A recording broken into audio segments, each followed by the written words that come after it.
বিসমিল্লাহ সালাম। আমরা 23 নম্বর ক্লাস শুরু করতেছি আজকে। এটা হলো আসাবিয়ার বাতেনি রূপ নিয়ে বা বাতেনি প্রভাব নিয়ে আলোচনা করা হয়েছে চেহেল হাদিসে। এটা আমরা একটু দেখব। তারপর আর একটা বা দুইটা ক্লাসের পরে আমাদের আসাবিয়ার লেকচার শেষ হয়ে যাবে ইনশাআল্লাহ। বারজাখের জগৎ এবং এই দুনিয়া, এটা নিয়ে ইমাম খোমেনি এখানে আবার আলোচনা করছেন, যে জিনিসটা আমরা মোটামুটি পর্যাপ্ত পরিমাণে এক্সটেন্সিভলি আলোচনা করছি। অর্থাৎ মানুষের জাহের এবং মানুষের বাতেন, অন্যান্য প্রসঙ্গে জিনিসটা চলে আসছে, সেগুলো একটু আপনারা স্মরণ করেন। তারপর নতুন যে বিষয়টা একটু রিলেটিভলি নতুন, যেটা খেয়াল করা দরকার, সেটা হলো ডমিন্যান্ট ফোর্স। কোন জগতে কোনটা ডমিন্যান্ট ফোর্স থাকে। অর্থাৎ যখন আপনি ঘুমের জগতে আছেন তখন আপনার কোনটা ডমিন্যান্ট ফোর্স এবং এই জগতে কোনটা ডমিন্যান্ট ফোর্স।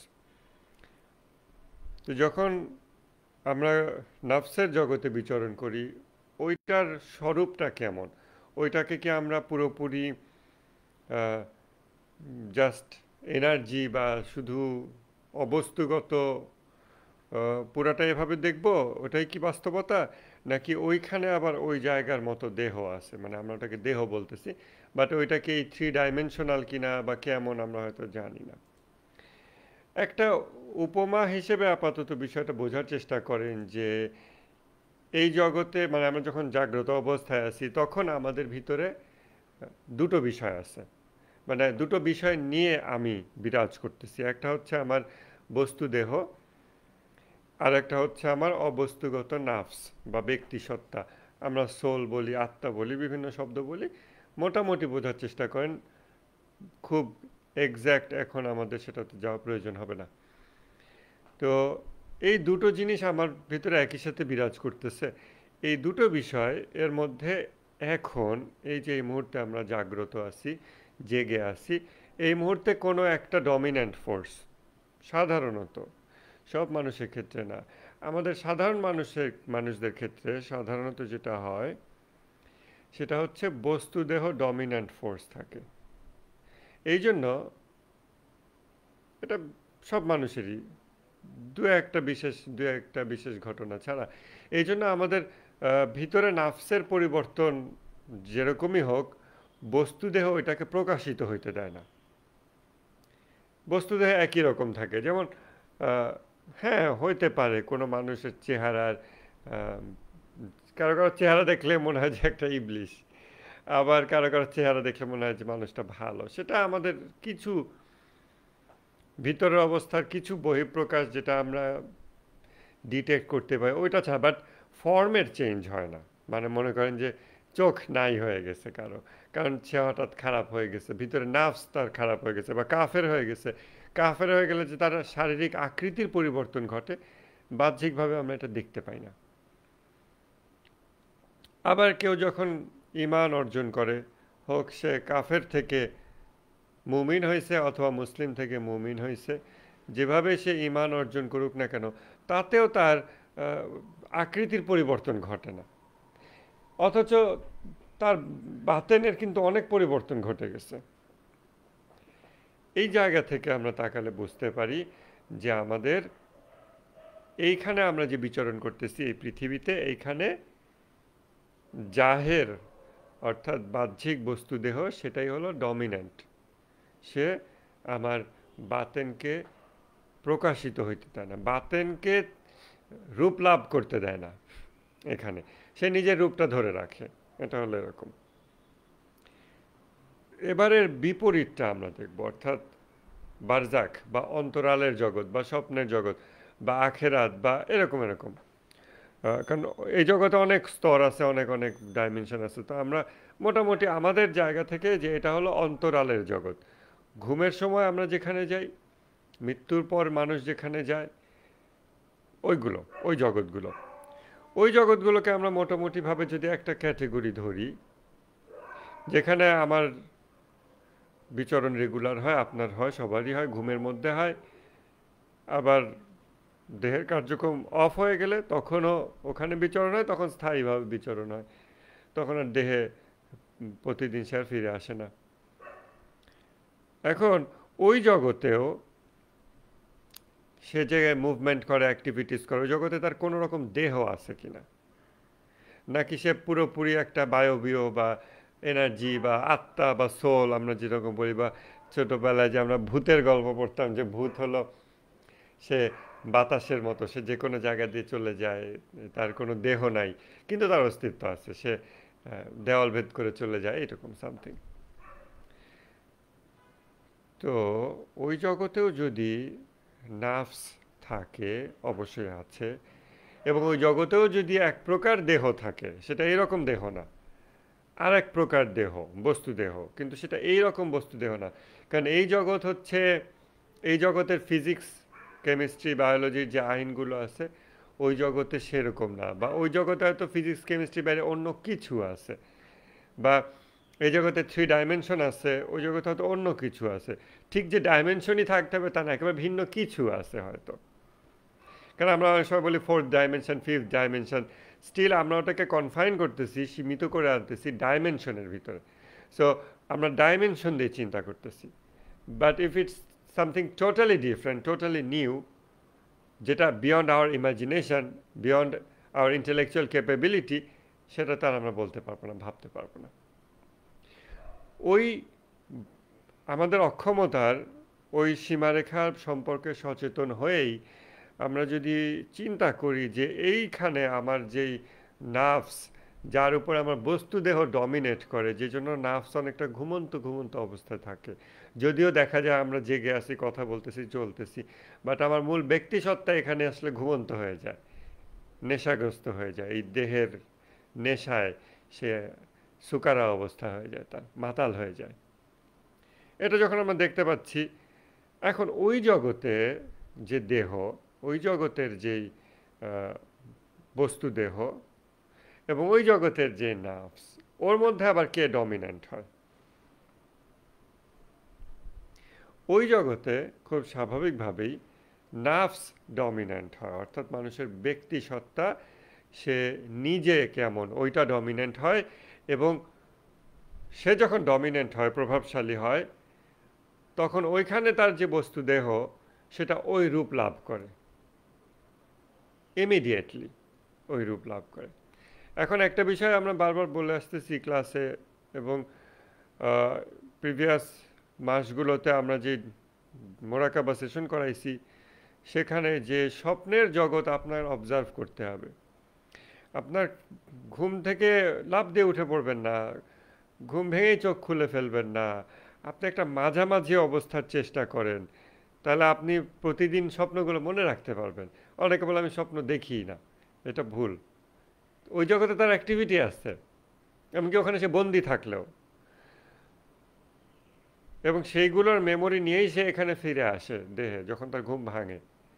কিন্তু ব্রেইনের সাথে ওইটা সে এমন অবস্থা রাখছে যে ব্রেইনে ওই মেমোরিটা দিচ্ছেই না, বা দিছে ঠিকই, কিন্তু ব্রেইনে আগে থেকে সেট করা অ্যালগোরিদমগুলো এত ডমিন্যান্ট যে ওই স্মৃতি আর সে রাখতেইছে না, ভলাটাইল মেমোরি থেকে ওটাকে ইরেজ করে দেয়, এবং সে তার প্রিভিয়াস কনসার্নগুলো জায়গায় তোলে।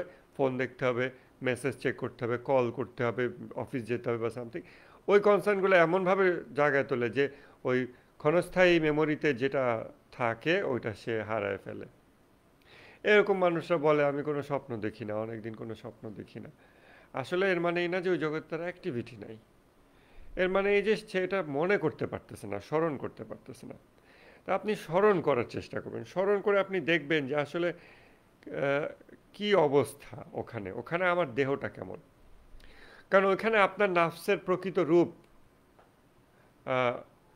প্রকাশ পায়, এবং ওই জগতের মতো করে সে দেহ লাভ করে।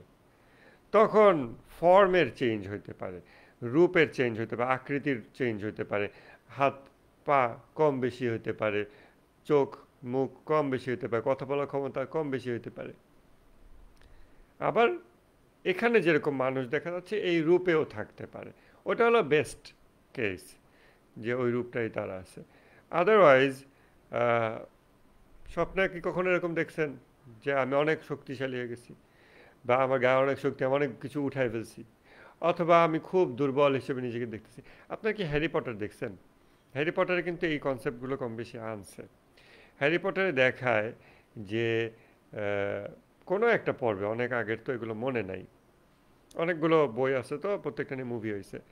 কোনো একটাতে দেখায় যে হ্যারি পটারের যেই বাতেনি রূপ, কারণ ওর উপরে হলো ওই যে ইবলিশ প্রভাব ফেলে ইত্যাদি ইত্যাদি কাহিনী আছে, ওর যেই আর্চ এনিমি যে। তো পরে ওর যে গুরু, ওই যে টিচার কি থাকে, ডাম্বলডোর নাম থাকে মনে নাকি, ওদের স্কুলের টিচার হেডমাস্টার, সে ওকে দেখায় যে তোমার বাতিনি জগৎটা আমি তোমাকে দেখাবো, তোমার বাতিনি রূপটা কি আমি দেখাবো। সে হ্যারি পটারকে ওই জগতে নিয়ে যায়। তারপর দেখায় যে একটা ছোট শুকনা দুর্বল অপুষ্টিতে ভোগা বাচ্চার মতো দেহ, এটা পড়ে আছে এক কোনায়। হ্যারি পটার লেখিকা কিন্তু ইহুদি। হ্যাঁ, সে এগুলো লিখছে, তার মাথায় এগুলো আছে। দেখা যায় একটা দুর্বল রোগাক্রান্ত বাচ্চা এরকম মনে হয়, যখন হ্যারি পটার বয়স 16-17 এরকম, কিন্তু সে তার নিজের বাতেনি রূপটা দেখতেছে যে 6-7 বছরের একটা শুকনা দুর্বল একটা বাচ্চা এরকম হয়ে পড়ে আছে, তার এই উঠার শক্তি নাই। তখন মানে ডাম্বলডোর ওকে দেখায় যে Harry Potter and the Deathly Hallows, ও আমাদের আহ, গুরুজি বলে দিয়েছেন বইয়ের নাম, ঠিক আছে। তো সেখানে এরকম দেখায় যে তার মানে ওর বাতিনি রূপ ওই রকম দুর্বল অবস্থায় আছে। আমার এক্সাক্ট তো খেয়াল নেই, বাট মোটামুটি যা মনে পড়ে আর কি। কিন্তু জাহেরিভাবে সে খুব ভালো স্টুডেন্ট, তার শরীর স্বাস্থ্য ভালো, পড়াশোনা করে, খাওয়া দাওয়া করে, সব কিছুই আছে। ওই জায়গায় তার বাতিনি রূপটা আরেক রকম, তার গুরু তাকে নিয়ে গিয়ে দেখায়। আমরা যখন আহ, স্বপ্ন দেখি, বা আমরা যদি প্রতিদিনকার স্বপ্নগুলো একটু অবজার্ভ করার চেষ্টা করি, ইনিশিয়ালি হয়তো আপনার লেখার অভ্যাস তৈরি হবে না। ইনিশিয়ালি আপনি খালি আহ, খেয়াল করার অভ্যাস করেন যে আমি কিছু সময় মনে রাখতে পারি কিনা, অল্প কিছু সময় ঘুম ভাঙার পরে। তাহলে দেখবেন যে পরবর্তী আরও বেশ কয়েক ঘন্টা আপনি এটা স্মরণে রাখতে পারেন, বা রাত হলেও আপনার স্বপ্নে আপনি যা কিছু দেখছেন বা অ্যাক্টিভিটি, এগুলোর ঘুম ভাঙার পরপর যদি আপনি যা মনে রাখতে পারছেন, পরবর্তীতে আপনি এর 20% 25% হয়তো মনে রাখতে পারতেছেন। সন্ধ্যাবেলা রাত হয়েছে মানে গতকালকের ঘটনা, মানে পরবর্তী 8-10 ঘন্টা 15 ঘন্টা আপনার কিছু মনে থাকতেছে, আবছাভাবে মনে থাকতেছে। এটা প্র্যাকটিসের ব্যাপার, মানুষের মেমোরি কিন্তু প্র্যাকটিসের ব্যাপার। তো এই প্র্যাকটিস করতে করতে আপনি কিন্তু প্যারালেল খেয়াল রাখতে শুরু করবেন যে আপনার বাতিনি জগতে আপনি কি করেন, গতকালকে আমি স্বপ্নে কি করছি, পরশু কি করছি, তার আগের দিন কি করছি। যেভাবে আমরা জাহেরি জগতে আমাদের অ্যাক্টিভিটিগুলো খেয়াল রাখতে পারি, গত সপ্তাহে কি করছি, এই সপ্তাহে কি করছি, এরকম এরকম এভাবে আপনি প্যারালাল খেয়াল রাখতে শুরু করতে পারবেন যে গতকালকে স্বপ্নে এই টাইপের কিছু দেখছিলাম। প্রাথমিকভাবে এটা খুব আবছা হবে, মনে হবে হালকা একটা কিছু, অনেক ঘন্টা আগে ঘুম থেকে উঠছি, এখন তত মনে নাই, হালকা কিছু এরকম, তার আগের দিনে এরকম সামথিং দেখছি, তার আগের দিনে এরকম কিছু দেখছি। কিন্তু আস্তে আস্তে এটা যদি প্র্যাকটিসটা কন্টিনিউ রাখেন, আপনার দু একটা ইভেন্ট খেয়াল হবে, আমি গতকালকে স্বপ্নে এটা দেখলাম, পরশু এটা দেখলাম, তার আগের দিন এটা দেখলাম। আস্তে আস্তে আপনি ওগুলোর যোগসূত্র মিলাতে শুরু করবেন। তারপর আপনি আপনার সামনে আপনার নিজেরই বাতেনি রূপ প্রকাশ পেতে শুরু করবে, সে অনুযায়ী আপনি পদক্ষেপ গ্রহণ করতে পারবেন। এই বিষয়গুলো আহ, এই বিষয়গুলো রিস্কি বিষয় কেউ যদি এটা নিয়ে পথভ্রষ্ট হয়ে যায়। তো এই জন্য কোরআন হাদিসের চর্চা জারি রেখে শরীয়ত, কারো যদি ওস্তাদ বা গুরু নাও থাকে, তার উচিত হবে সদা সর্বদা শরীয়তের অধীনে জীবনযাপন করা।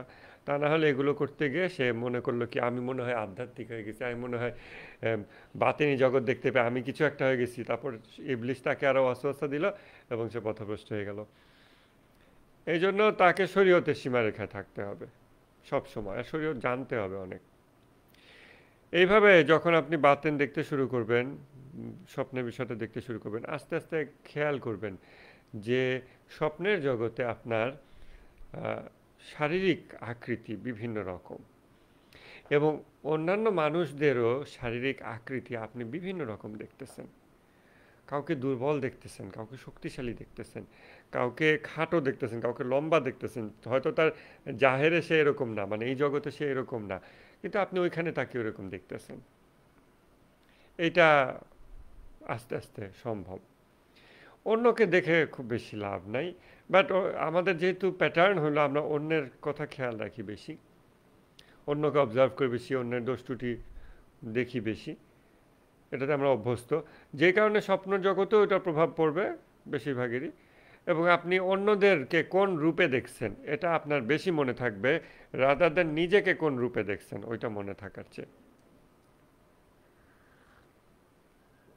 বাট স্টিল চেষ্টা শুরু করেন, তখন আপনি খেয়াল করবেন কি অন্যদের যেমন রূপ বিভিন্ন রকম, মানে বস্তু দেহ দেখবেন, আপনার নিজেরও বস্তু দেহ আপনি এমন এমন খেয়াল করবেন যেটা আপনার এখন এইখানের বাহ্যিক জাহেরি দুনিয়ার বস্তু দেহের থেকে ডিফারেন্ট।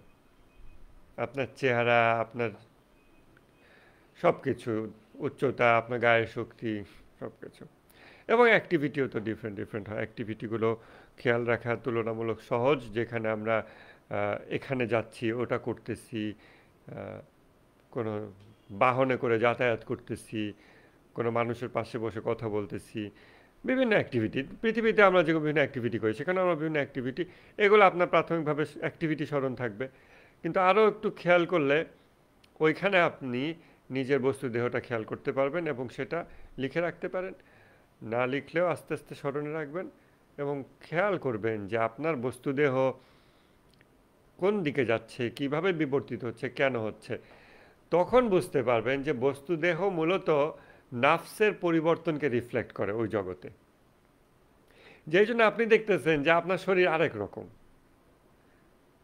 ডিফারেন্ট, এর থেকে উন্নত, এর থেকে অবনত, বা এই রকমই সিমিলারই আছে কম বেশি একটু। অনেকে স্বপ্নে দেখে না দাঁত পড়ে গেছে, চুল পড়ে গেছে, এরকম, বা চুল সাদা হয়ে গেছে, এই টাইপের অনেকে স্বপ্ন দেখে। যারা ওই স্বপ্নের তাবির করে তারা এগুলো অনেক কেস ডিল করে। এটা আপনারা হয়তো অনেকেই দেখে থাকবেন, স্বপ্নে দেখছি আমার সব দাঁত পড়ে গেছে, অথবা স্বপ্নে দেখলাম আমার এরকম হয়েছে, এরকম হয়েছে। এই তো এগুলো স্মরণ রাখতে হবে, এগুলো লিখে রাখতে হবে। এর মধ্যে অনেক ইম্পর্ট্যান্ট রূপ আমরা যে লাভ করি, এটা আমাদের বাতেনের প্রকৃত দুরবস্থা, এবং আল্লাহ না করুন আমাদের বেশিরভাগেরই হয়তো বাতেনের অবস্থা অত্যন্ত হতাশাজনক, দুঃখজনক। সেই রূপগুলো আমরা তখন দেখতে পাবো যে কি অবস্থা, কি বিকৃত অবস্থা হয়ে গেছে, কিভাবে এটা হইল। তখন বুঝতে পারবেন এইটা নাফস যেহেতু এখানে ডমিনেন্ট, সে মুহূর্তে আপনার জাহেরকে চেঞ্জ করে ফেলে।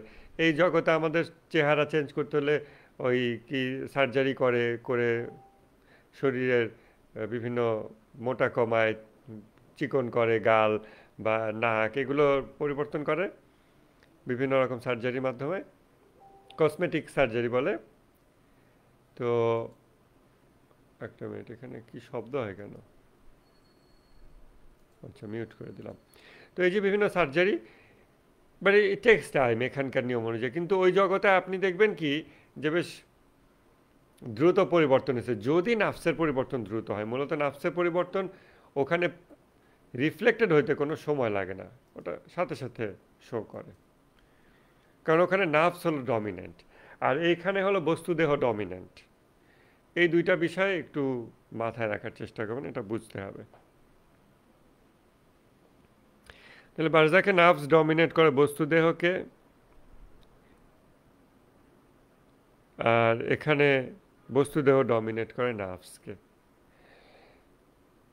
এই জন্য বলা হয় যে পশুর রূপে মানুষের উত্থান ঘটতে পারে যদি কারো প্রকৃত, মানে মূল যে নার্ভস, এই নার্ভসের রূপটা মানব রূপ থেকে বিকৃত হয়, বিচ্যুত হয়, তখন সে নিজেকে ওইখানে পশুর রূপেও দেখতে পারে।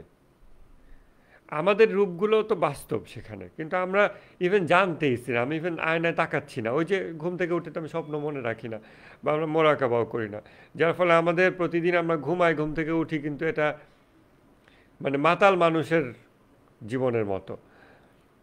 মোরাকাবা একদিকে যেরকম করা দরকার, আর একদিকে স্বপ্নগুলো স্মরণ রাখা দরকার, লিখে রাখলে খুবই ভালো, তাহলে অনেক দিন পর পর তাকায় দেখব যে আমার এরকম এরকম নাফসের রূপ এরকম হয়েছে ওখানে। তাহলে আমার কি কি করণীয় এগুলো? দীর্ঘদিনের অযত্নে মানুষের নাফস অনেক দুর্বল হয়ে যায়, অনেক বিকৃত চেহারা হয়ে যায়।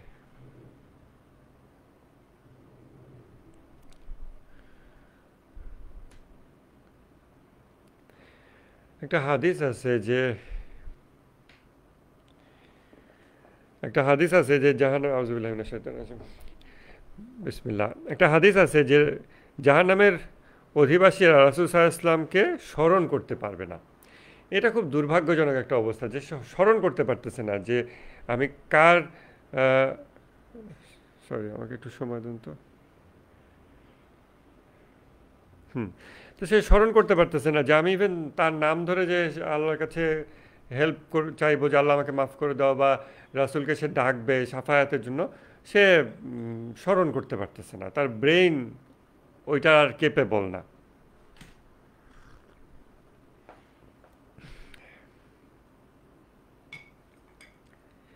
এখন আমরা আসাবিয়ার সাথে এটা রিলেট করব কিভাবে, খেয়াল করেন। মূল হাদিসটা ছিল যে যার অন্তরে সরিষা দানা পরিমাণ আসাবিয়া থাকে, আল্লাহ তাআলা তাকে জাহেলি যুগের বেদুইনদের সাথে উত্থিত করবেন। জাহেলি যুগের বেদুইনদের জাহের এবং বাতেন এইটার দিকে এখন ফোকাস করেন। এমন একটা পপুলেশন যারা সব রকম অন্যায় করতেছে, বাহ্যিকভাবে দেখা যাচ্ছে সব রকম অন্যায় করতেছে। অতএব তাদের নাফস বিকৃত তো হয়েই গেছে, এটা তো শিওর। এবং এই জগতে তারা মানুষের মতো দেখতে, কিন্তু বাতেনি জগতে তাদের যে বস্তুদেহ এটা পশুর মতো বিভিন্ন রকম, এবং একজনের মাল্টিপল দেহ, কুকুরের মতো, নেকড়ের মতো বিভিন্ন রকম। আর একটা বিষয় হলো, অ্যাট দ্য সেম টাইম তাদের মধ্যে মুহাম্মদ সাল্লাল্লাহু আলাইহি ওয়াসাল্লাম উপস্থিত আছেন, কিন্তু তারা তাকে চিনতে পারতেছে না। আবার অনেকে ভাবতে পারে যে কিভাবে চিনবে, তিনি তো নবুয়তের ঘোষণা দিয়েছেন 40 বছর বয়সে। নবুয়তের ঘোষণা দেওয়ার সময় যে তিনি নবী হয়েছেন তা তো না, বা তার গুণাবলী তখন যে তৈরি হয়েছে তা তো না। তিনি তো অস্তিত্বগতভাবেই ওই গুণাবলীর অধিকারী। ওই গুণাবলীর অধিকারী ব্যক্তি তাদের মধ্যে চলাফেরা করতেছে, কিন্তু তাকে তারা ডিটেক্ট করতে পারতেছে না। তাদের ব্রেইনের এমন পর্দা পড়ে গেছে, তারা চিনতে পারতেছে না, ডিটেক্ট করতে পারতেছে না, বুঝতে পারতেছে না, তারা তাফাক্কুর করতে পারতেছে না, তারা চিন্তা করতে পারতেছে না যে এই মানুষটা আল্লাহর সাথে কানেক্টেড, কারণ তার ভিতরে এই গুণ আছে বা সামথিং। ঠিক জাহান্নামের অধিবাসীদের সম্পর্কে যেটা বলা হয়েছে, যে তারা মুহাম্মদ সাল্লাল্লাহু আলাইহি ওয়াসাল্লামের নাম মনে রাখতে পারবে না, মনে করতে পারবে না। যেই নাম উচ্চারণ করলে তার আযাব কমে যেতে পারে, যে নাম উচ্চারণ করলে সে মুক্ত হইতে পারে, যে নাম উচ্চারণ করে যার উসিলা দিয়ে সে শাস্তি কমায় বের হয়ে আসার চেষ্টা করতে পারে, যার সাফায়াত সে পাওয়ার চেষ্টা করতে পারে, চাইতে পারে, তার নামই ভুলে গেছে। এর চেয়ে বড় দুর্ভাগ্য কী হয় যে নামই ভুলে গেছি আমি, যে আমি তার নাম ধরে ডাকবো। একটা শব্দ আছে উচ্চারণ করলে তোমার মুক্তি, কিন্তু শব্দটাই ভুলে গেছি। সকল ব্যথা বেদনার উপশম, সকল দুর্ভাগ্য থেকে তুমি উদ্ধার পাবে, একটা নাম উচ্চারণ করো। নামটাই ভুলে গেছে। কেন সে ভুলে গেছে? কারণ এই নাম স্মরণ রাখার জন্য বস্তু দেহ এবং নাফস, এই দুইটার মিনিমাম যে যোগ্যতা থাকে, তার নাফস ওই যোগ্যতা থেকে নিচে নেমে গেছে, যার ফলে ওখানে তার যে বস্তু দেহ প্রাপ্ত হয়েছে সেটা মানে বিকলাঙ্গ, বিকলাঙ্গ মানবদেহ বাট বিকলাঙ্গ। ধরেন ব্রেইন নাই, বা খুব ছোট ব্রেইন, বা ব্রেইন সব উল্টাপাল্টা, আমরা যাদেরকে এই স্পেশাল বলি বা ডিজেবলড বলে বা এরকম, সেরকম। অথবা একটা কুকুরের ব্রেন, সে তো, বা একটা বিড়াল বা একটা প্রাণী বা একটা সাপের ব্রেন, সে তো মুহাম্মদ নামটা ধারণ করতে পারবে না। সে ওইটা মানুষ যেভাবে ধারণ করতে পারে তার প্রয়োজনের জন্য, যেই মাত্রায় যেভাবে, সে তো ওইভাবে ধারণ করতে পারবে না। যার ফলে যখন ওই রকম সে রূপ প্রাপ্ত হয়, সে মানুষ, নামে মানুষ, সে যখন ওইরূপ প্রাপ্ত হচ্ছে, তার নাফস এটা স্মরণ করতে পারতেছে না। যা আর তার যে বস্তুদেহ আছে, বস্তুদেহের ব্রেইনও এটা স্মরণ করতে হচ্ছে। একটা সাপের ব্রেন মনে করেন, সে এটা স্মরণ করতে পারতেছে না, যার ফলে সে ওখান থেকে উদ্ধার পাচ্ছে না।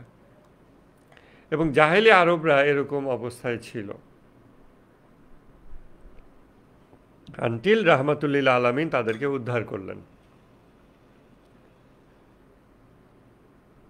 তাহলে এটা কিন্তু দুনিয়ার মধ্যেই জাহান্নামের অবস্থা, যে সামনে মোহাম্মদ ঘুরে বেড়া, আমি বুঝি না, চিনি না, তার কাছে যাই না, তার মানে তার সাহাবি হই না, তার সঙ্গী সাথী হই না, তাই না? এরকম। তো আসাবিয়া যে ব্যক্তি করে, অর্থাৎ স্বজনপ্রীতি করে, আনডিউ প্রিভিলেজ দেয়, অন্যের হক নষ্ট করে আমার সাথে কানেক্টেড বলে, এটা একদিকে নিজের উপাসনা, আমিত্বের পূজা, এক প্রকার উজুব থেকে উৎসরিতও বলা যেতে পারে, বা এটা থেকে উজুব আসতে পারে, যেটাই হোক। আর একদিকে সে অন্যের হক নষ্ট করতেছে, যেটা শরীয়তি গুনাহ। এমনকি অন্যের হক নষ্ট না করলেও সে নিজের পূজা করতেছে, আত্মপূজা করতেছে, অজুব রোগে আক্রান্ত হয়েছে, যেটা ইটসেলফ মানুষের জাহান্নামে যাওয়ার জন্য যথেষ্ট একটা রোগ। এই রকম বিভিন্ন রোগ নিয়ে সে যখন জীবন যাপন করতেছে, তার নাফস আর মুহাম্মদ নাম স্মরণ রাখতে পারতেছে না, এবং সেই নাফস যেই জগতে ডমিনেন্ট হয়, ওই ডমিনেন্ট হওয়ার ফলে যে বস্তুদেহ সে ধারণ করে, ওই বস্তুদেহ মুহাম্মদ নামটা আর স্মরণ করতে পারতেছে না। জাহান্নামের অধিবাসীদের সেম অবস্থা হবে। জাহান্নাম ঘটার আগে বারজাক, বর্তমানে যেখানে আমাদের যাওয়া আসা হয় ঘুমের সময়, ওইখানে আমরা মোহাম্মদ নামটা স্মরণ করতে পারি কিনা, আলীর নাম স্মরণ করতে পারি কিনা, ওইখানে ইমামে জামানের নাম স্মরণ করতে পারি কিনা, তাদের সাথে দেখা করতে পারি কিনা, তাদের কাছে যাওয়ার ইচ্ছা হয় কিনা। কারণ ওই জায়গায় তো নার্ভস ডমিনেন্ট। ওই জায়গায় বস্তুদেহের, যেমন এখানে বস্তুগতভাবে আমি যদি জানি যে আল্লাহ রাসূল সাল্লাল্লাহু আলাইহি ওয়াসাল্লাম অমুক জায়গায় আছেন, মানে তার রওজা যেখানে, আমি সেখানে যাব, আমার তো যেতে অনেক কষ্ট আছে, টাকা পয়সা জোগাড় করতে হয়, অনেক দূরে যেতে হয়। বা আমি যদি জানি ইমাম মাহদী আলাইহিস সালামকে অমুক জায়গায় উনি আসছেন, আমার যেতে হবে, অনেক সময় লাগবে। কারণ বস্তুদেহ এই জায়গায়, মানে নাফসের চাওয়া যেটা, বস্তুদেহ সেটা অ্যালাউ করে না। 2 ঘন্টা পর হেঁটে সে ক্লান্ত হয়ে যায়। ওই জগতে তো নাফস ডমিনেন্ট, বস্তুদেহ সাবসার্ভিয়েন্ট।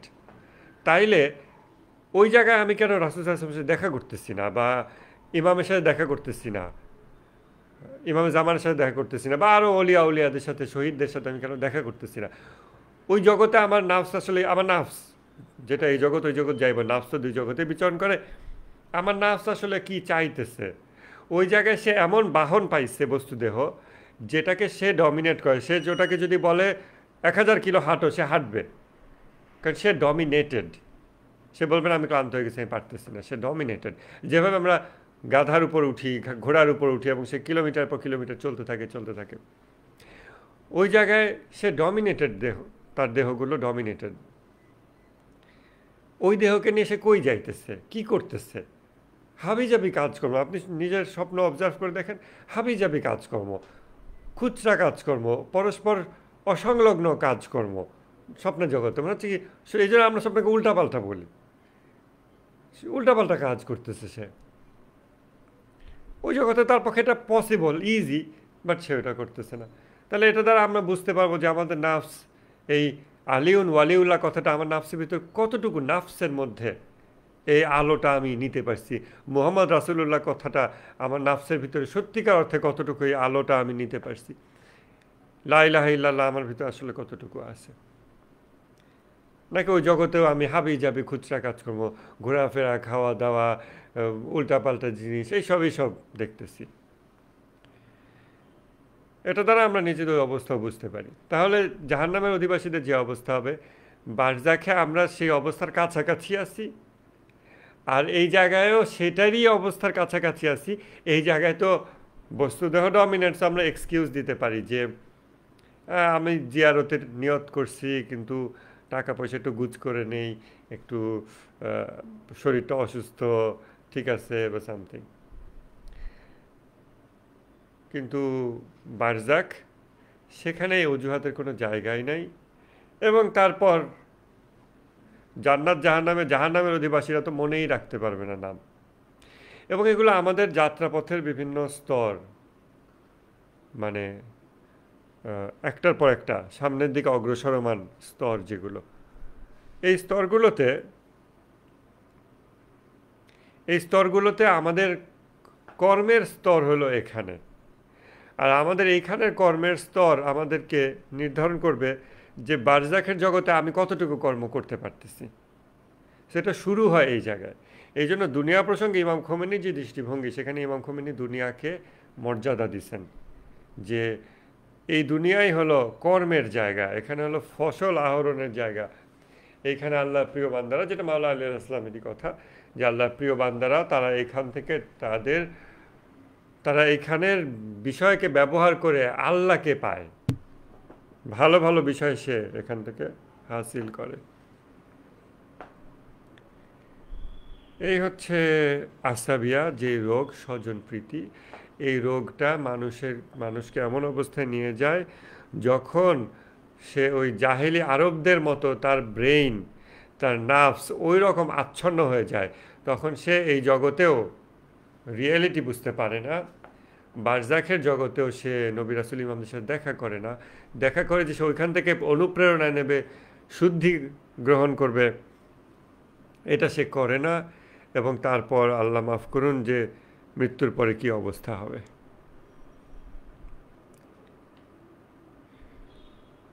তো জাহেলি আরবরা যেমন 40 বছর ধরে রাসূল সাল্লাল্লাহু আলাইহি ওয়াসাল্লামকে চিনতে পারে নাই, সেরকম আসাবিয়া এরকমই একটা রোগ, যেটা আমাদের এই দুনিয়াতে, বারজাখে এবং পরকালে এই অবস্থায় আমাদেরকে নিয়ে যাবে, যদি না আমরা এটা পরিপূর্ণভাবে ত্যাগ না করি। যে আমার আত্মীয় বা আমার ভাই, আমার বোন, আমার পরিবার, আমার স্বামী স্ত্রী, আমি তাকে আমি আর ন্যায়ের মানদণ্ডে দেখি না, তাকে দেখি আমার, অতএব তাকে আগে বাঁচাই দিই, তারপর তাকে মাফ করে দিই বা সামথিং এরকম। তার জন্য আনডিউ প্রিভিলেজ আনি, তার শাস্তি হলো সে দোষ করলেও সব সঠিক, এরকম। আসাবিয়া শয়তানের একটা ফ্যালাসি, ফলস অ্যানালজিক্যাল ইনফারেন্স, ইমাম খোমেনি বলছেন। এটা পড়াশোনা মনে হচ্ছিল যে যারা ইমাম খোমেনির মধ্যে ইন্টেলেকচুয়াল ব্যাপার খোঁজে এবং তাদের চোখে যেটা ইন্টেলেকচুয়াল, এবং সেগুলো না পেয়ে পরে তারা আসলে খোমেনি পড়ে না, তারা অন্যান্য শিয়াদের বই পড়বে, ইরানিদের বই পড়বে, কিন্তু খোমেনির বই পড়বে না, কারণ ইন্টেলেকচুয়াল কথাবার্তা নাই। তা আমি খোমেনি একটা ইন্টেলেকচুয়াল কথা পাইছি, মানে তাদের চোখে যেটা ইন্টেলেকচুয়াল। আসলে তো খোমেনির বই পুরোটাই ইন্টেলেকচুয়াল এবং স্পিরিচুয়াল। সেটা কি? ইমাম খোমেনি বলতেছেন এটা হলো শয়তানের তৈরি করা একটা ফ্যালাসি। আপনারা যা মানতে ক্লাস করতেছেন, আপনাদের কোনো ফ্যালাসির ক্লাস নেওয়া হয় নাই, বাট আপনারা কম বেশি এটা বোঝেন, মানে অপযুক্তি। এটা শয়তানের তৈরি একটা ফ্যালাসি, ফলস অ্যানালজিক্যাল ইনফারেন্স। যাক, এতদিন একটা ইন্টেলেকচুয়াল কথা পাইলাম। ফলস অ্যানালজিক্যাল ইনফারেন্স, অর্থাৎ ওই যে ফিলোসফি অফ অ্যানালজি নিয়ে আগে ক্লাসে বলছি, উপমা। এখন উপমার প্রযোজ্যতা হলো আর একটা আলাদা আলোচনার বিষয়। উপমা যখন দেওয়া হয়, মানুষ উপমার পিছে ছুটতে শুরু করে, বাট এই উপমা এই জায়গায় আসলেই প্রযোজ্য কি না, এই প্রযোজ্যতার যে যাচাই বাছাই, এটা কিন্তু আরেকটা কাজ। বেশিরভাগ মানুষ এটা মিস করে যায়, কারণ তখন সে উত্তেজিত থাকে ঝগড়া তর্ক বিতর্কে। আরেকজনটা উপমা দিছে, এই যেমন কয়েকদিন আগে আমাদের এক হুজুর উপমা দিলেন যে কি আবু জেহেল আর আবু তালিবের মতো, আওয়ামী লীগ আর বিএনপি। বিএনপি হলো আবু তালিবের মতো, সে ইসলামকে সহায়তা করে কিন্তু কাফের তাদের মতে, আর আবু জেহেল সেও কাফের কিন্তু সে সহায়তা করে না, সে শত্রুতা করে, এরকম। তো ওনার জ্ঞান অনুযায়ী উনি এই উদাহরণ উপমা দিয়েছেন। এটা ওনার জ্ঞান সাপেক্ষে উনি দিচ্ছেন, নাকি উনি হজরত আবু তালিবের সম্পর্কে সঠিক বিষয় জানেন, উনার ইমান সম্পর্কে জেনেও তিনি এটা বলছেন, সেটা তার আমি জানি না। তো ওনার ব্যাপারে এই বিষয়ে আমাদের কঠোর হয়ে লাভ নেই। তবে বাস্তবতা থেকে উনি দূরে আছেন, এটা দুর্ভাগ্যজনক। এর থেকে আর বেশি কি বলা যেতে পারে। তো ওই যে একটা উপমা দিছেন, হ্যাঁ, কিন্তু উপমাটা আসলে কতখানি প্রযোজ্য, এইটার বিশ্লেষণ যতটা না করা হবে বা মানুষ করছে, তার চেয়ে সবাই ওইটা নিয়ে অস্থির ব্যতিব্যস্ত যে হ্যাঁ এটা বলছে কেন এটা বলছে কেন। অথচ এখন আওয়ামী লীগের পেজে যত আয়াত শেয়ার হয়, বিএনপির পেজে তো এখন অত আয়াত শেয়ার হয় না। তাহলে আবু জেহেল ভালো হয়ে গেল। যাই হোক, এগুলো তবে উপমার প্রযোজ্যতা একটা বিষয়, এটা নিয়ে হয়তো আমরা পরবর্তীতে কোনো সময় ক্লাস করব। এইটা উপমার ভিতরে প্রবেশের আগেও প্রযোজ্যতা, এটা আমাদের দেখতে হয়। তো ফলস অ্যানালজিক্যাল ইনফারেন্স, ইবলিস যখন বলছে আমি আগুনের তৈরি, ও মাটির তৈরি, সো আমি ওকে সেজদা করব না। এখন এইটার সাথে ওইটার সম্পর্ক কি? সে নিজেকে যেটার সাথে সম্পৃক্ত করতেছে, সে নিজের সৃষ্টি হয়েছে আগুন ব্যবহার করে ওটার সাথে সম্পৃক্ত করতেছে, এবং আগুনের সাথে মর্যাদাকে সম্পৃক্ত করতেছে। আদমের সৃষ্টি হয়েছে মাটি থেকে, এবং মাটির সাথে সে মর্যাদা, কম মর্যাদা, এটাকে সম্পৃক্ত করতেছে। এবং তারপর এই দুই মর্যাদার তুলনায় সে নিজেকে উপরে দেখতেছে, এবং তারপর সে বলতেছে আমি সেজদা করব না। এবং খোমেনি বলতেছেন এটা ফলস অ্যানালজিক্যাল ইনফারেন্স। ইনফারেন্স মানে হলো ইনফার করা, বোঝেন তো, কোন দুই তিনটা বিষয় থেকে আরেকটা বিষয় আমরা যখন বের করে আনি, এটা হলো ইনফারেন্স। যুক্তিবিদ্যার বই পড়লে এগুলো আমরা সামনে দেখাবো ইনফারেন্স কী জিনিস। একটা যা কিছু আমার প্রেমিসে আছে এগুলো থেকে আমি একটা কিছু বের করে আনছি, এটা হলো ওটা থেকে ইনফার করলাম, ওইটা থেকে বের করলাম, এটা হলো ইনফারেন্স। আর ওটা থেকে বের না করে আমি যখন ডাইরেক্টলি বলি ওটা হলো ক্লেইম, অ্যাসার্টিভ ক্লেইম। এই বিভিন্ন শব্দ বলে, মূল বিষয়টা বুঝতে হবে। যা কিছু আমার সামনে তথ্য উপাত্ত আছে তা থেকে আমি যখন একটা সিদ্ধান্ত বের করে আনি সেটা হলো ইনফারেন্স। সিদ্ধান্ত হোক, অনুসিদ্ধান্ত হোক, যেটাই হোক, ইনফার করা। এটা হলো ফলস অ্যানালজিক্যাল ইনফারেন্স। অ্যানালজি দিয়ে সে যা ইনফার করতেছে এটা প্রযোজ্য না, এটা ভুল। অর্থাৎ অ্যানালজির প্রযোজ্যতা, উপমার প্রযোজ্যতার জায়গায় ভুল হয়েছে। এই যুক্তিবিদ্যার ডিটেলসে আমাদের আজকে গিয়ে কাজ নাই। আমরা আজকে আরেকটা বিষয় আরেকটু ফোকাস করব, সেটা হলো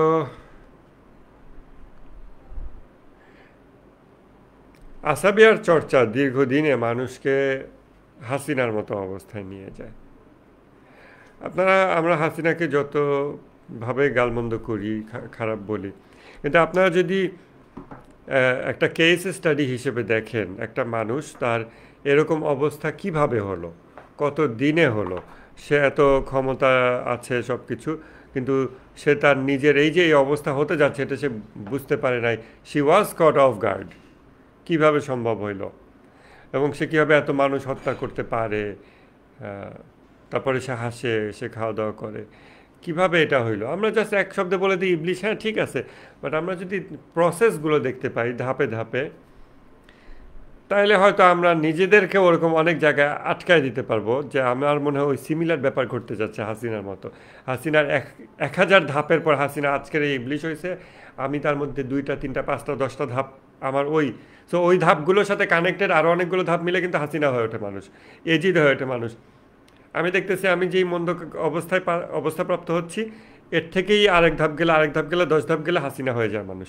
সো আমি তখন সতর্ক হইতে পারি। কিন্তু আমি যদি এই কানেক্টেড না দেখতে পাই, এই যোগসূত্র দেখতে না পাই, তখন আমি যে আমার এটা তো ছোট দোষ, এই ছোট দোষ যে অত বড় জানোয়ার বানায় ফেলতে পারে মানুষকে, এটা যখন আমি দেখতে পাচ্ছি না, আমি তখন এই ছোট দোষের সাথে শান্তিপূর্ণ সহাবস্থান করি।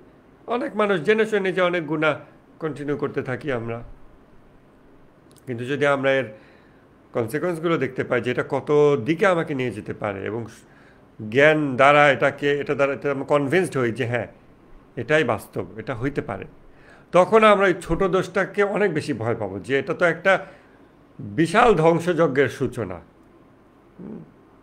ওই যে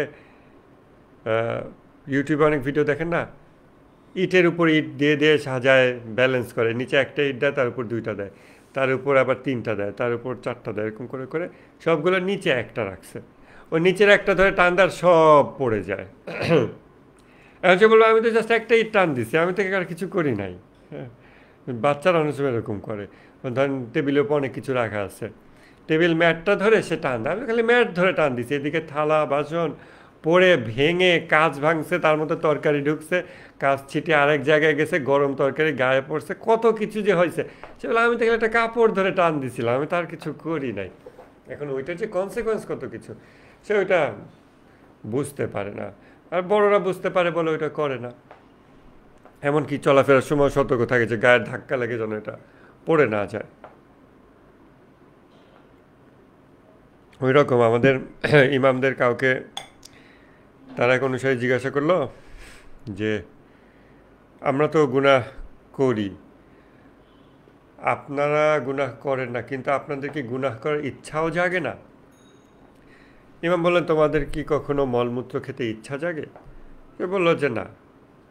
বলে, তোমরা মলমূত্রকে যেভাবে দেখো আমরা গুনাহকে সেভাবে দেখি।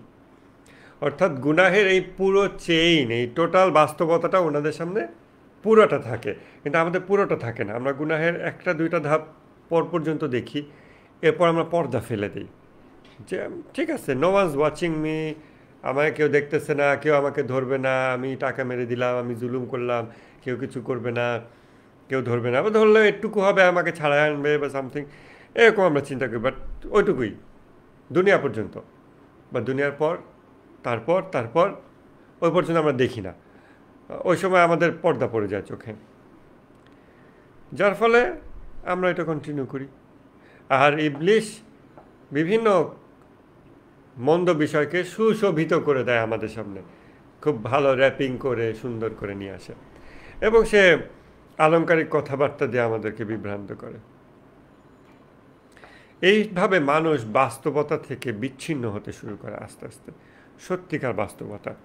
এই জিনিসটা এখানে ইমাম খোমেনি বলছেন যে বাস্তবতা বিচ্ছিন্ন দৃষ্টিভঙ্গি বাস্তবতা বিচ্ছিন্ন দৃষ্টিভঙ্গিতে জীবনযাপন ধ্বংস ডেকে আনবেই।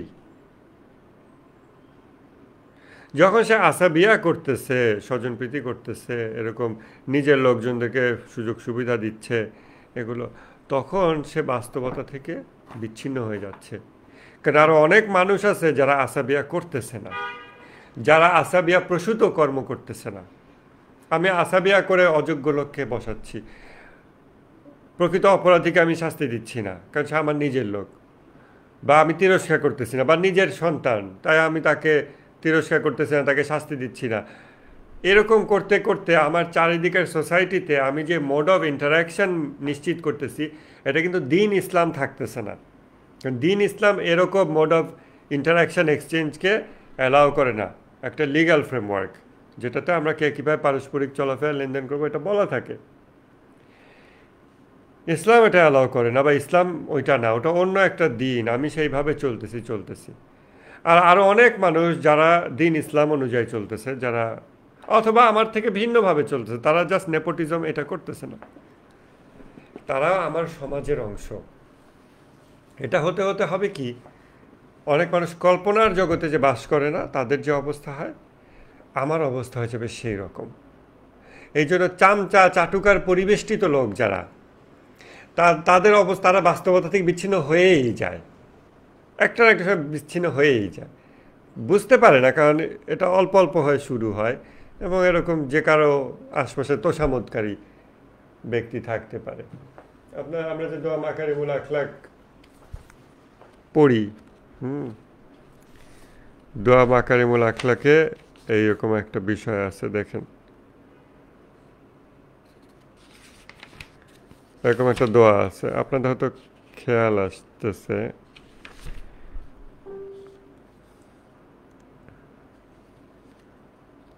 এই যে 6 নম্বর পৃষ্ঠায় সেকেন্ড এডিশনের বইটাতে দেখেন যে, হে আল্লাহ, বদলে দাও আমার প্রতি মানুষের ঘৃণাকে ভালোবাসায়, উদ্ধত ব্যক্তিদের হিংসাকে হৃদ্যতায়, ন্যায়নিষ্ঠ ব্যক্তিদের সন্দেহকে আস্থায়, নিকট ব্যক্তিদের শত্রুতাকে বন্ধুত্বে, সহোদরদের অশ্রদ্ধাকে ভক্তিতে, নিকটাত্মীয়ের পরিত্যাগকে সাহায্যে, এবং তোষামতকারীদের ভালোবাসাকে সত্যিকার ভালোবাসা দিয়ে। তোষামতকারীদের ভালোবাসা মানুষকে বাস্তবতা থেকে ধীরে ধীরে বিচ্ছিন্ন করে ফেলে। অন্য মানুষের এভাবে চলতেছে না, কিন্তু আমার লেখায় সবাই লাইক দিচ্ছে, লাভ দিচ্ছে, সাপোর্ট দিচ্ছে, ইনশাল্লাহ আলহামদুলিল্লাহ, সঠিক শেয়ার দিচ্ছে, ও এই তো সব আমার পক্ষে। তখন ডায়ালেকটিক প্রসেস সম্ভব হচ্ছে না, দ্বান্দ্বিক পদ্ধতি সম্ভব হচ্ছে না। আরেকজন আমার এইটা ফাঁক ফোকর দেখা দেবে, দোষত্রুটি দেখা দেবে, তাই না। পরদিন আমি আবার এভাবে চলতেছি, সবাই আমার প্রশংসা করে চারিদিকে, আবার চলতেছি, কেউ আমার দোষত্রুটি দেখায় দেয় না, প্রকাশ করে দেয় না। সেটার জন্য আমার গুরু যদি থাকে এটা তো বেস্ট। আর তা না হলে চারপাশের লোকের থেকেই এই ফায়দাটা আমার নিতে হবে, যারা আমার ফাঁক ফোকর দেখায় দেয়, দোষত্রুটি দেখায় দেয়। তা যদি না হয়, তো সামত করতেছে করতেছে, আমি নিজের দোষটুটি দেখতেই পাচ্ছি না। এর মানে এই না যে দোষটুটি এক্সিস্ট করে না, ওটা এক্সিস্ট করতেইছে, এবং ওগুলো তো আমার দিকে ফিরে আসবেই একটা না একটা সময়। কারণ ওই দোষটুটিগুলো আমি বাস্তবায়ন করে ফেলি সমাজে, সমাজ তার মতো করে ওটা রিয়াকশন দেয়। বাট আমি তো ভাবি নাই যে সমাজ এরকম রিয়াকশন দেবে। আমি ভাবছি আমি যাই করি সবাই আমার প্রশংসা করে, আমার তো সামত করে। সবাই যে ফুঁসে উঠবে, রাস্তায় নেমে আসবে, খুনি হাসিনা বলবে, গালিগালাজ করবে, বাপের মূর্তি ভেঙে ফেলবে, গোটা বংশের মর্যাদা সব নামায় দেবে, মাটিতে ধূলিসাৎ করবে, এটা তো আমি ভাবতেই পারি। সে ভাবতেই পারে নাই, তার ব্রেনে ওটা ভাবা সম্ভব না, কারণ সে যুগ যুগ ধরে চাটুকার পরিবেষ্টিত হয়েছিল, এবং এরকম চাটুকার তোষামতকারীরা তাকে প্রকৃত বাস্তবতা বুঝতে দেয়নি, যে তুমি যে আচরণ অন্যদের সাথে করতেছ এটার ফিডব্যাক এরকম, ওটা তার পর্যন্ত আসতে দেয় না। তার সামনে যা রিপোর্ট দেয় সেগুলো হলো তোষামত করা রিপোর্ট, যা কিছু বলে তোষামত করা, যার ফলে সে বাস্তবতা বিচ্ছিন্ন। অতএব জাস্ট থিওরিটিক্যালি আমরা তাকালেও বুঝতে পারি, এরকম বাস্তবতা বিচ্ছিন্ন দৃষ্টিভঙ্গিতে জীবনযাপন মানুষের ধ্বংস ডেকে আনবেই।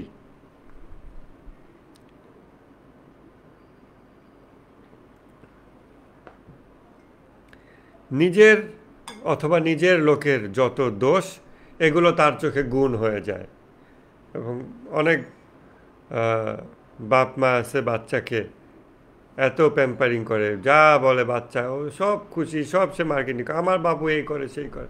তারপর দেখা গেছে বাবু সোশ্যালি আনফিট একটা বাচ্চা সে দুনিয়ায় পাঠাইছে, যখন সে স্কুল কলেজ ভার্সিটিতে প্রবেশ করে। এবং এরকম মানুষগুলো কত দুরবস্থা হয় আপনারা দেখেন চারিদিকে। নিজের লোকের সব দোষকে সে গুণ হিসেবে দেখে, আর অন্যের গুণকে সে দোষ হিসেবে দেখে। সে যখন জামাতের আমির একটা ভালো কাজও করবে, না ও করছে এই জন্য করছে, আরে লোক দেখানো, ওরা তো মুনাফিক, ওরা তো এই, ওরা তো সেই। এই যে অ্যাটিচিউড, আপনি আমাদের আশপাশে অনেক মানুষের মধ্যে এরকম দেখবেন।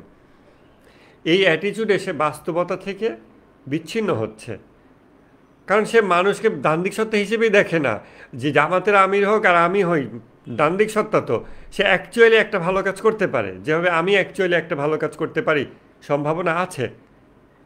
অতএব এই কাজটা, যে তার সব ভালো কাজকে লোক দেখানো মিডিয়ার জন্য বলে যে দিচ্ছি, আমি সুইপিং স্টেটমেন্ট দিচ্ছি, আমি রিয়েলিটি থেকে ডিসকানেক্ট করতেছি নিজেকে। আর রিয়েলিটি থেকে ডিসকানেক্ট করলেই আমি নিজেকে ধ্বংসের দিকে নিয়ে যাব, কারণ আমি দুনিয়াতে রিয়েলিটি এক্সিস্ট করে, আমি দুনিয়া থেকে বিচ্ছিন্ন, আমি স্বপ্নের জগতে, আমি মাতাল, নেশাগ্রস্ত, আমার কোনো না কোনো জায়গায় ঠেকতেই হবে। নিরপেক্ষ আনবায়াস দৃষ্টিভঙ্গি কত জায়গা দরকার। আসাবিয়া মানুষকে এটা হইতে দেয় না, আমি জামাত বিরোধী, এবং কারণ আমি অমুকের পক্ষে, আমি খেলাফত মজলিস, বা আমি এই বা আমি সেই। সো সে যেই নিজের মাঝহাব বা নিজের রাজনৈতিক দল এটার প্রতি আসাবিয়া করে, স্বজনপ্রীতি করে, ওটার সব ঠিক, ওটার 7 খুন মাফ। অন্য পক্ষের ভালোটাও খারাপ, তারা ইফতার করতেছে ওটাও খারাপ, তারা এটা করতেছে সেটাও খারাপ। এভাবে যখন সে দেখতে শুরু করে এবং নিজের ব্রেইনকে, নিজের চোখকে কনভিন্সড করে ফেলে, তখন সে ইভেন এই সিম্পল সহজ থিওরিটাই ভুলে যায় যে হাসিনার দ্বারাও ভালো কাজ পসিবল। এমন হচ্ছে তার 100% সব কাজ খারাপ গ্যারান্টি, আল্লাহ তো আমায় গ্যারান্টি দেয়নি। হতেও পারে সে একটা ভালো কাজ করতেছে, বা যখন সে পরিবারের আত্মীয় স্বজনের জন্য রান্না করতেছে খাওয়ানোর জন্য, তখন হয়তো তার মন্দ নিয়ত নাও থাকতে পারে। ছোট বাচ্চা নাতি নাতনিদের কোলে নিচ্ছে, আদর করতেছে, ওই সময় হয়তো তার হৃদয়টা মানুষের হৃদয় হিসেবে হইতেও পারে ওই কয়েক সেকেন্ডের জন্য। আবার এর পরেই আবার সে আবার জানোয়ার রূপে ফিরে যাচ্ছে, হইতেও তো পারে, পসিবল। সো ওইভাবে রিয়েলিটিকে রিয়েলিটি হিসেবে দেখা দরকার, এবং এভাবে দেখলে তখন আপনি অন্য মানুষের হৃদয় নিয়ে কাজ করতে পারবেন। আপনি বুঝতে পারবেন যে সব মানুষের হৃদয়ে ভালো মন্দ উত্থান পতন আছে। অতএব এই মানুষটা আমার থেকে ভিন্ন রাজনৈতিক দল, ভিন্ন মাঝহাব যাই হোক না কেন, তার হৃদয়ের একটা বিজয়ী অবস্থার মুহূর্তে আমি যদি তাকে আরেকটা ভালো কিছু দিতে পারি, ওইটা টেকসই হবে, ওইটা সে ধারণ করবে, ওইটা সে রেখে দেবে।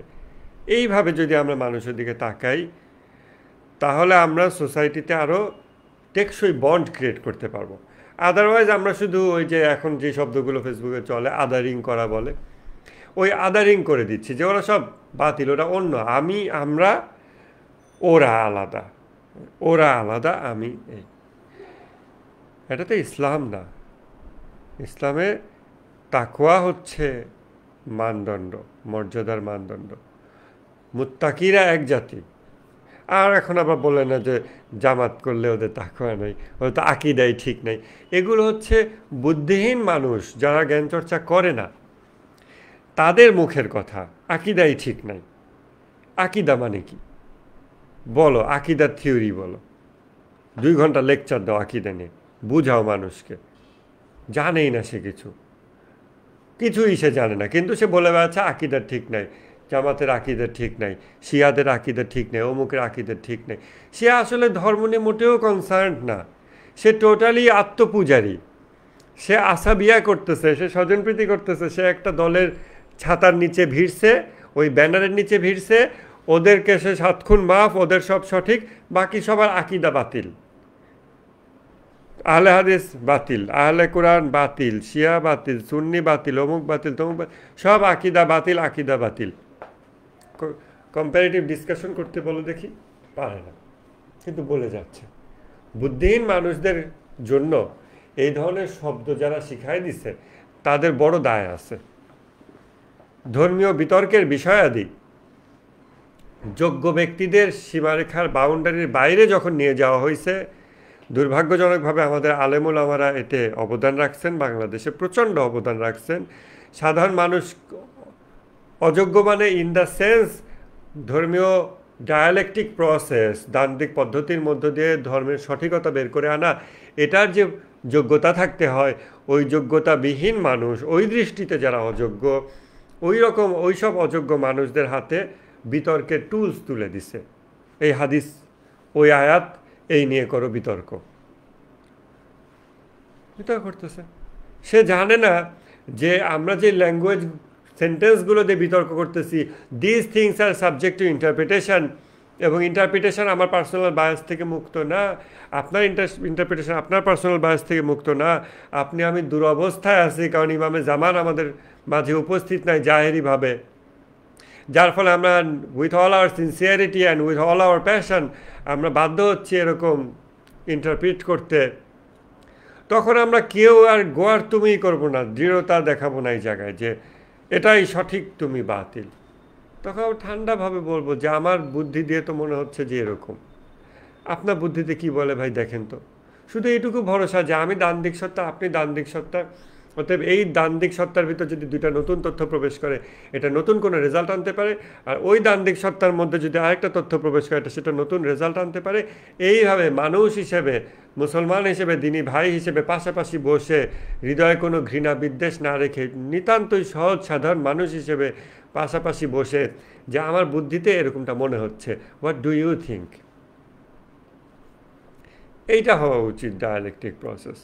তা না করে যখন আমাদের হুজুরা মানুষ মিম্বরে বসে তারা অন্যদের অমুকের বাতিল, এটাকে হলো, এটা হলো না, এভাবে শিখায়, তখন তারা মানুষগুলোকে দুরবস্থার দিকে ঠেলে দেয়, তাদেরকে আরও ক্ষতিগ্রস্ত করে। তারা মনে করে তারা জ্ঞানী, কিন্তু আসলে তারা জ্ঞানী না। তারা মনে করতেছে আমি তো কোরআন আর হাদিস দিয়ে আমার আকীদা সঠিক প্রমাণ করে দিছি। প্রমাণ কি জিনিস এটাই তুমি জানো না, তুমি সঠিক প্রমাণ করে দিছো। কথা কি জিনিস, জ্ঞান কি জিনিস, তুমি সেগুলো জানো, তুমি সঠিক প্রমাণ করনে ব্যস্ত। তোমাকে ওইটা আগে শিখাতে হবে, আর জ্ঞান কি জিনিস, জ্ঞান তত্ত্ব, যুক্তিশাস্ত্র, এগুলো পরে শিখাইতে হবে। এটা আল্লাহ বলছে? কেন, কে এই বিধানটা দিছে যে তোমার আগে তর্ক করতে হবে, দায়ী ইলাল্লাহ হইতে হবে যখন তোমার যোগ্যতা নাই? না, ওগুলো পরে শিখতে হবে। সিলেবাসটাই এরকম। এই সিলেবাস কে দিছে? যেখানে সুস্পষ্ট যে ওই যোগ্যতাবিহীনভাবে যে বিতর্কগুলো হচ্ছে, এই বিতর্কগুলো কোনো ভালো ফল বয়ে আনতেছে না, এবং এই বিতর্কের ফলে কি হচ্ছে, এক পক্ষ আরেক পক্ষের মাথা ফাটাইতেছে। এই দুরবস্থা সব গ্রুপের মধ্যে আছে। কোনো কোনো গ্রুপ মাথা না ফাটালেও পরস্পর বিরুদ্ধে গীবত করে যখনই কিছু লোক একত্রিত হয় অন্য গ্রুপে অমুক ভাইয়েরা তো এই করছে, অমুক সাহেব তো এই করছে, এই গীবত নিয়ে ব্যস্ত, যেখানে তারা ইসলাম নিয়ে কথা বলবে, কোরআন নিয়ে কথা বলবে। ইভেন দিন রাত বসে দোয়া মাকারিমুল আখলাক, দোয়া কুমাইল সাবানিয়া এগুলো পড়ুক, এগুলো নিয়ে এক একটা কথা বলুক, যে আমি দোয়া মাকারিমুল আখলাকের এই যে কি তোষামতকারীদের ভালোবাসাকে বদলে দাও, সত্যিকার ভালোবাসা দে, এটার উপর আমি একটা ভাব সম্প্রসারণ লিখছি 5 পেজের। এই যে দেখেন, নিয়ে আসো আরেকজন আরেকটা নিয়ে আসো। ভালো কাজ করতে পারতো তারা, কিন্তু যেই কালচার তৈরি করে দিছে, ওই কালচার, ওর মধ্যে প্রচণ্ডভাবে আসাবিয়া আছে, স্বজনপ্রীতি আছে। আমার দল সব ঠিক, আকিদা ঠিক, কর্ম ঠিক, সব ঠিক, সেম কর্ম অন্য দল করলে লোক দেখানোর জন্য, যদিও আমি তার অন্তর্যামী না, কিন্তু আমি অন্তর্যামী হয়ে যাচ্ছি। আর সেম কর্ম আমার দল যখন করে, এটা ঠিক, এটাই সঠিক, এর চেয়ে তো বেশি করার কিছু ছিল না ভাই, এর চেয়ে বেশি কিছু করে আমেরিকার সাথে ফাইট সম্ভব না, এখন হাসিনার বিরুদ্ধে ফাইট সম্ভব না, তাই হাসিনা কোলের মধ্যে গিয়ে আমি ঢুকছি, এরকম নানান অজুহাত দিয়ে নিজেদেরকে আত্মপ্রতারণা করে।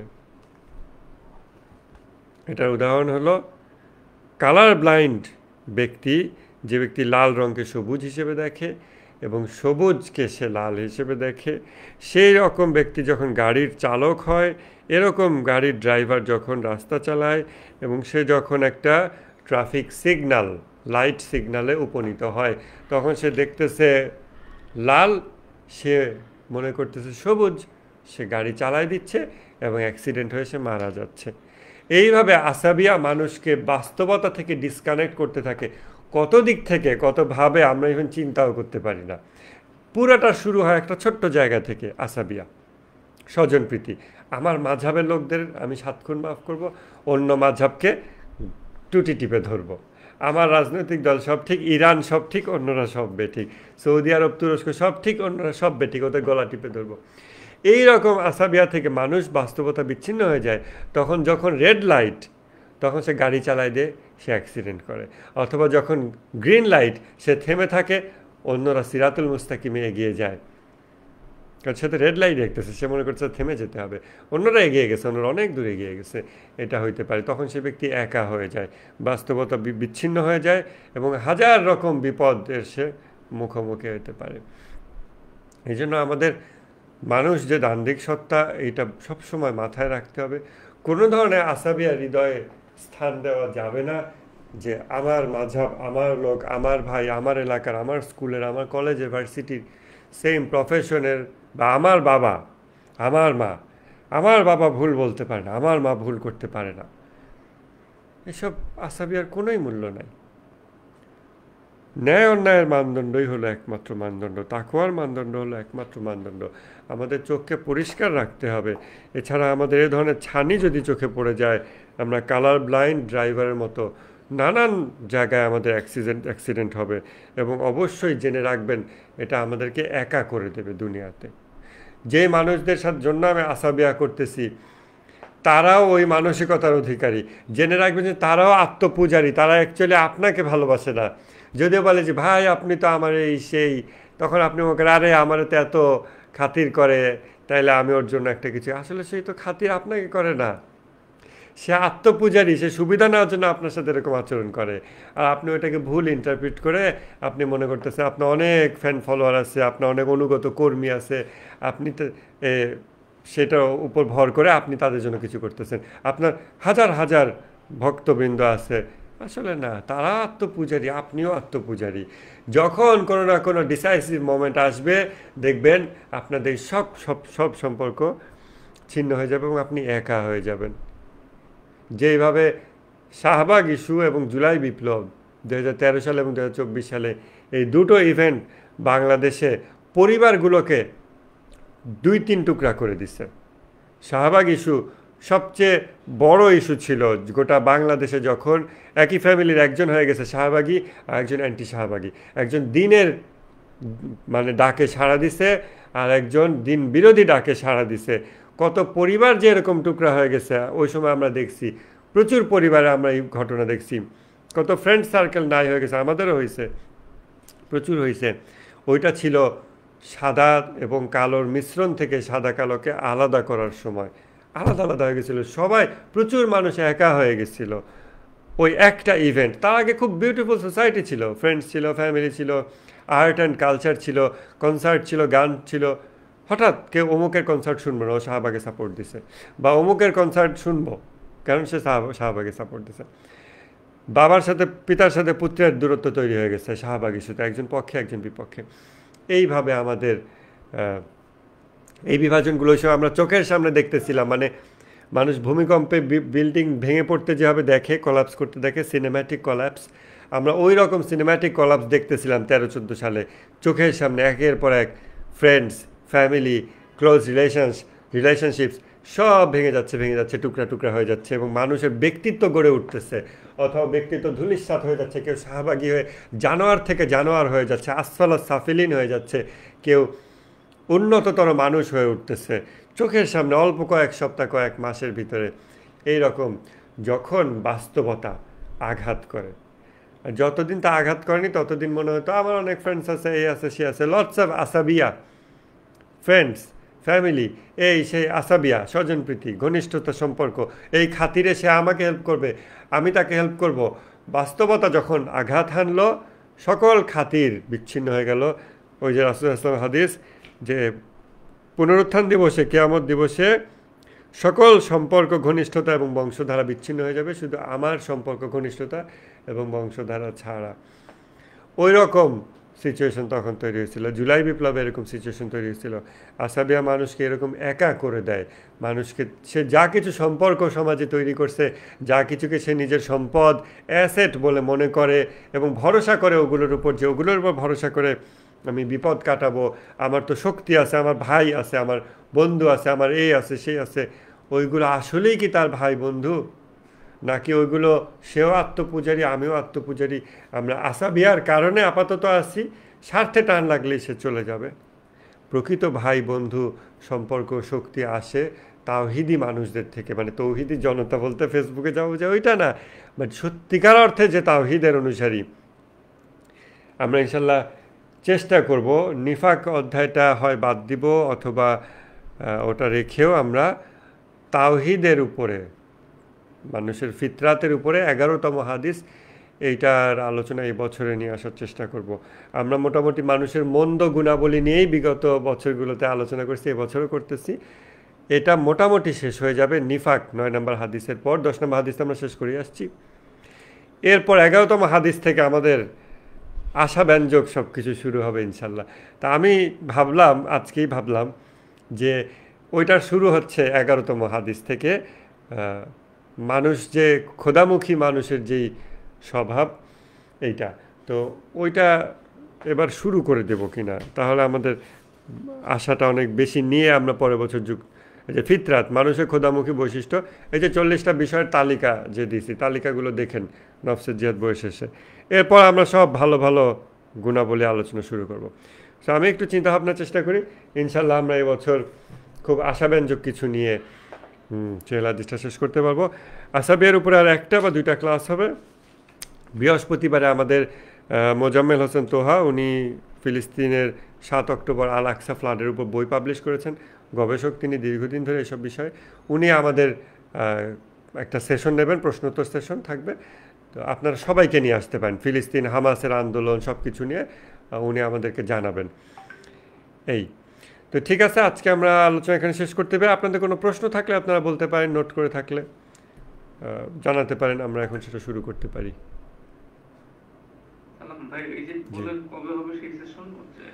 বৃহস্পতিবার হবে, আল-কুদস দিবস শুক্রবার, কিন্তু উনি শুক্রবার অ্যাভেলেবল না। সো আমরা বৃহস্পতিবার 27 মার্চ এই রাত 8:30টায় এটা শুরু হবে।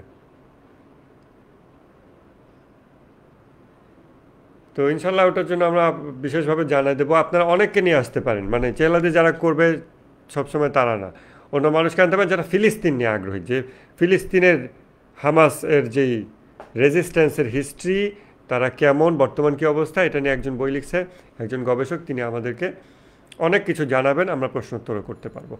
ও এটা আমরা একটা পোস্টার করে ফেলতে পারি ইনশাল্লাহ। অলি আছেন, অলি শুনতেছেন, এটা একটা পোস্টার করে দেন আজকে কালকের মধ্যে যদি করেন ভালো, আমরা অনেক মানুষকে ওই দিন চাই। তাছাড়া আমি তো আর ইনকাম লেখক নাই। মোবাইল দিয়ে করতে পারবেন না ক্যানভা দিয়ে সিম্পলি? আচ্ছা তাই করুন। ট্রাই করেন, ইনশাল্লাহ করলে খুব ভালো হবে। ঠিক আছে ইনশাল্লাহ, তাহলে আমরা আজকের সেশন এখানে শেষ করতেছি। সবাই